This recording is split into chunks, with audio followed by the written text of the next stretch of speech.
اعوذ باللہ السمیع العلیم من الشیطان الرجیم بسم اللہ الرحمن الرحیم۔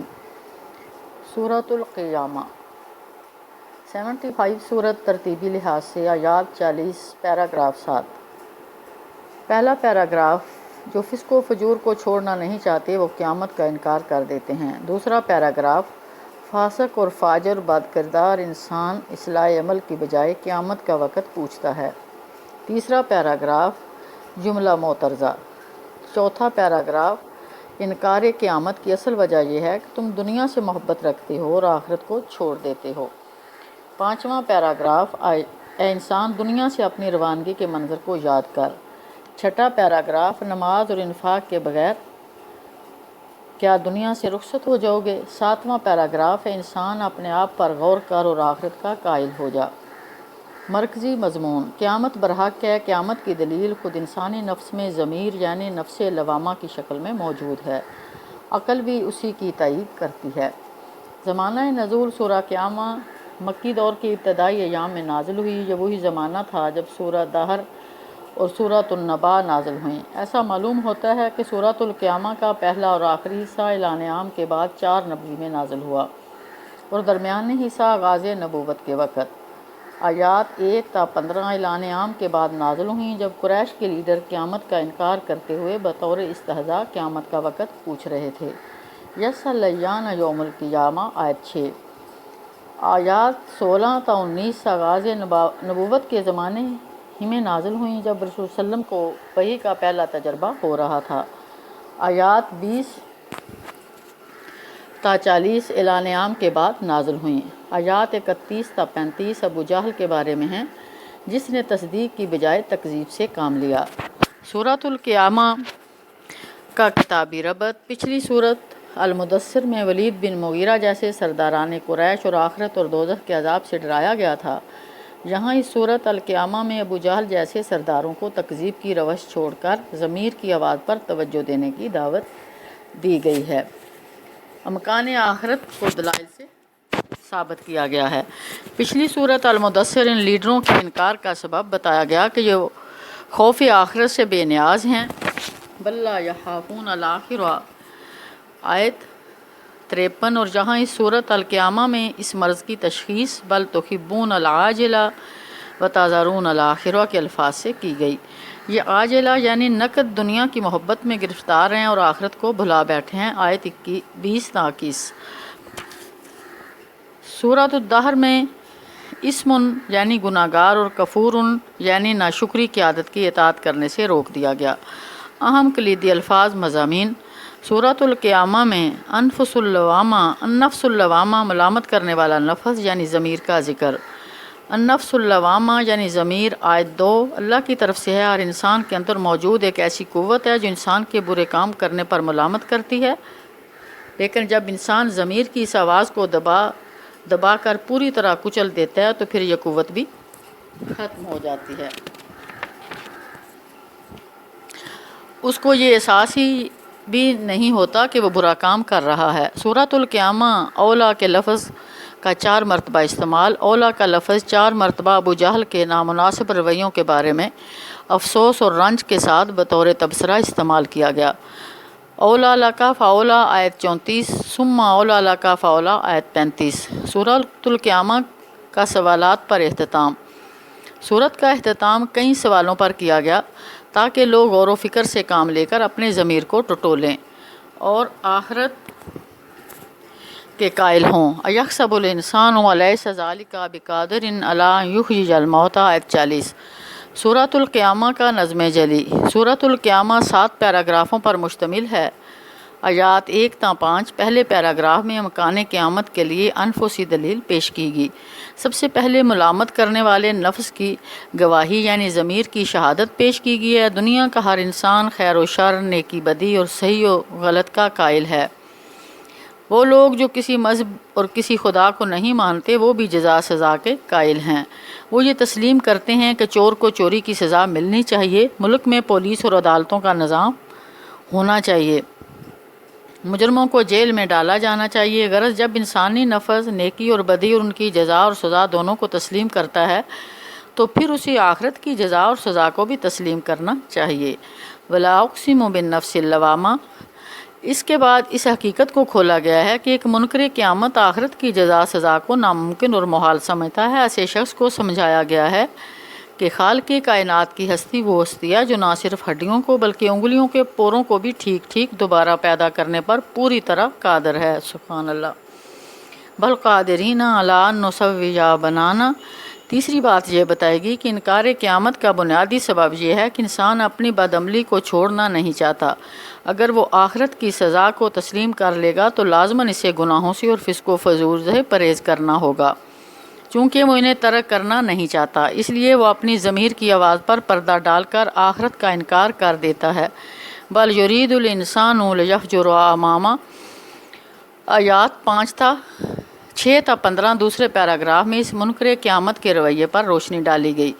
منکر قیامت شخص فسق و فجور کو ترک کرنا نہیں چاہتا، چنانچہ وہ دعوت کو مسترد کرنے کے لیے الٹا یہ سوال کر دیتا ہے کہ یہ تو بتاؤ آخر یہ قیامت کب آئے گی۔ صحیح بات یہ ہے کہ خوف قیامت رکھنے والا شخص قیامت کی تیاری کرتا ہے، اور خوف قیامت سے بے نیاز آدمی محض ٹالنے کے لیے بے سر و پا سوالات کر کے سوال کرنا شروع کر دیتا ہے۔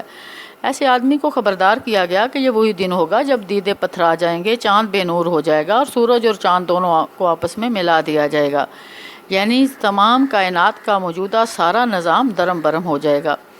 اس وقت انسان فریاد کرے گا کہ میرے لیے فرار کی جگہ کہاں ہے؟ اللہ تعالیٰ اس کا یہ جواب دیا ہے کہ کوئی جائے پناہ نہ ہوگی۔ استغفر اللہ۔ اسے اپنے رب کے آگے ٹھہرنا ہوگا۔ اس دن اس کو اس کے سارے اعمال دکھا دیے جائیں گے۔ اس کے بعد ایک عام نفسیاتی حقیقت پر روشنی ڈالے گی کہ انسان اپنے نفس کے آگے شرمندہ ہوتا رہتا ہے، اگرچہ وہ لوگوں کے سامنے بہانے تراشتا ہے، وہ اپنے نفس اور ضمیر کے آگے مجرم ہی رہتا ہے۔ بل الانسان علی نفسہ بصیرا ولو القی معاذیرا، بلکہ انسان اپنے آپ کو اچھی طرح جانتا ہے اگرچہ وہ معذرتیں پیش کرے۔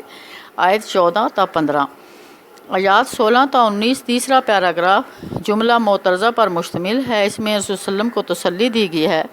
آپ صلی اللہ علیہ وسلم نبوت کے ابتدائی ایام میں وحی کو یاد کرنے کے لیے وحی سن کر تیزی سے زبان کو حرکت دیا کرتے تھے۔ آپ صلی اللہ علیہ وسلم کو بتایا گیا کہ دہرانے کی ضرورت نہیں ہے، آپ صلی اللہ علیہ وسلم کا کام محض ایک مرتبہ سن لینا ہے، اللہ تعالیٰ خود بخود اسے آپ کے قلب پر محفوظ کر دے گا۔ البتہ اس کا اتباع کرنا آپ صلی اللہ علیہ وسلم کی ذمہ داری ہے۔ دو اہم باتوں کی طرف نشاندہی کی گئی۔ نمبر 1 کہ جمع قرآن کی ذمہ داری اللہ تعالیٰ کی ہے، انا علینا جمعہ۔ نمبر 2 یہ اللہ تعالیٰ نہ صرف قرآن کے الفاظ کے نزول کی تکمیل کرے گا بلکہ نبی کریم صلی اللہ علیہ وسلم کی سنت اور حدیث صحیحہ اور ثابتہ کی صورت میں اس قرآن کی وضاحت اور تشریح کو بھی یقینی بنائے گا۔ ثم علینا بیانہ، آیات 20 تا 25 چوتھے پیراگراف میں وضاحت کی گئی مومنین اور منکرین کا انجام مختلف ہوگا۔ سب سے پہلے آخرت کا انکار کرنے والے بد کردار اور نفس و ضمیر کی آواز کو دبانے والے لوگوں کی غلط فہمی کو کلا کے الفاظ سے دور کیا گیا کہ وہ ہرگز اس غلط فہمی میں نہ رہیں کہ وہ کامیاب ہوں گے۔ منکرین قیامت اس غلط فہمی میں بھی نہ رہیں کہ وہ دیندار اور خدا پرست ہیں، بلکہ وہ نقد دنیا کی محبت میں گرفتار ایسے لوگ ہیں جو آخرت کی جزا سزا سے بے نیاز ہو کر من مانی بے لگام زندگی گزار رہے ہیں۔ کلا بل تحبون العاجلۃ وتذرون الآخرہ، آیت 20 تا 21۔ اللہ کا دیدار، اس کے بعد بتایا گیا کہ قیامت کے دن کچھ چہرے تر و تازہ ہوں گے اور اپنے پروردگار کے دیدار سے لطف اندوز ہو رہے ہوں گے۔ اس کے برخلاف کچھ دوسرے چہرے اداس ہوں گے، انہیں یقین ہو جائے گا کہ اب ان کے ساتھ نہایت برا سلوک ہونے والا ہے۔ وجوہ یومئذ ناظرہ الی ربہا ناظرہ وجوہ یومئذ باسرہ تظن ان یفعل بہا فاقرہ۔ یہاں یہ بات سمجھائی گیا کہ آخرت کو ماننے والے اور نہ ماننے والوں کا انجام ایک جیسا نہیں ہو سکتا، اور اس طرح آخرت کے خوف کے ساتھ گناہوں سے بچتے ہوئے نیک اعمال کرنے والوں کو انجام بد کردار فاسق و فاجر افراد کی طرح ہونا بھی ممکن نہیں۔ آیات 26 تا 30 5ویں پیراگراف میں آخرت کے سفر کے مناظر سے انسان کو ڈرایا گیا۔ کلا اذا بلغت التراقیہ کے الفاظ، عالم نزا کی منظر کشی کی گئی کہ جب انسان کی روح قبض کی جاتی ہے، کلّا کے الفاظ سے اس غلط فہمی کو دور کیا گیا کہ انسان اس غلط فہمی میں نہ رہے کہ وہ ہمیشہ ہمیشہ کے لیے اس دنیا میں رہے گا۔ ہرگز نہیں، ہرگز نہیں۔ اسے یہ سوچنا چاہیے کہ اس وقت اس کا کیا ہوگا جب جان حلق تک پہنچ جائے گی اور آدمی جھاڑ پھونک کی کوشش کرے گا۔ انسان کو معلوم ہو جائے گا کہ اب اس فانی دنیا سے رخصت ہونے کا وقت آ گیا ہے اور اللہ تعالیٰ سے ملاقات کی گھڑی قریب آ پہنچی ہے۔ آیات 31 تا 35 چھٹے پیراگراف میں انسان کے ضمیر سے پوچھا گیا ہے، کیا وہ ابو جہل کی طرح اسلام کی تصدیق کے بغیر اور نیک اعمال کیے بغیر دنیا سے رخصت ہونا چاہتا ہے؟ فلا صدق ولا صلی کے الفاظ سے یہ حقیقت واضح کی گئی کہ آخرت کے ان پرزور اور محکم دلائل کے باوجود ابو جہل نے نہ تو اسلام کی تصدیق کی اور نہ نماز پڑھی، بلکہ اس نے تکذیب کی، جھٹلایا اور رونت سے منہ موڑ کر اپنے گھر والوں کی طرف چل پڑا۔ اس پر تبصرہ کیا گیا کہ بدقسمتی اور بد نصیبی کی یہ ادا اسی کو زیب دیتی ہے۔ نہایت افسوس سے یہ جملہ 4 مرتبہ دہرایا گیا، اولا لکا فاولا ثم اولا لکا فاولا۔ ہاں، یہ روش تیرے لیے سزاوار ہے اور تجھی کو زیب دیتی ہے۔ آیت 35۔ آیات 36 تا 40 آخری پیراگراف میں چند سوالوں پر مشتمل امکان قیامت کی عقلی اور انفسی دلیلیں ہیں۔ سب سے پہلے یہ پوچھا گیا ہے کہ کیا انسان نے یہ سمجھ رکھا ہے کہ وہ یوں ہی چھوڑ دیا جائے گا؟ یحسب الانسان ان یترک سدی۔ آیت 36۔ اس سے حساب کتاب نہیں لیا جائے گا، گناہوں پر باز پرس نہیں ہوگی۔ پھر انفسی دلیل ہے، اپنے نفس میں جھانک کر سوچنے اور غور کرنے کی دعوت دی گئی ہے کہ کیا وہ حقیر پانی کا نطفہ نہیں تھا جو رحم مادر میں ٹپکایا جاتا ہے؟ پھر کیا اللہ تعالیٰ نے اسے ایک لوتھڑا بنا کر ایک بھرپور آدمی میں تبدیل نہیں کیا؟ سبحان اللہ۔ پھر کیا اس کی نسل سے لڑکے اور لڑکیاں نہیں پیدا کیے؟ آخر میں عقلی دلیل پر مشتمل یہ سوال کیا گیا کہ حقیر نطفے سے ایک بھرپور انسان کو پیدا کرنے والا خالق اللہ کیا مردوں کو دوبارہ زندہ کرنے پر قادر نہیں ہے؟ الیس ذالک بقادر علی ان یحیی الموتى۔ بے شک۔ آیت 40۔ یہ اثبات قیامت کی دلیل ہے۔ مرکزی مضمون: قیامت برحق ہے۔ قیامت کی دلیل خود انسانی نفس و ضمیر یعنی نفس لوامہ کی شکل میں موجود ہے۔ عقل بھی اس کی تائید کرتی ہے۔ فسق و فجور میں مبتلا لوگ دنیا کی نقد آسائشوں میں کھو کر اور اپنے ضمیر کی آواز کو دبا کر آخرت کا انکار کر دیتے ہیں۔ اہل ضمیر عاجلہ کی محبت سے بچتے ہوئے آخرت پر ایمان لا کر اپنے عمل صالحہ سے قیامت کی تیاری کرتے ہیں۔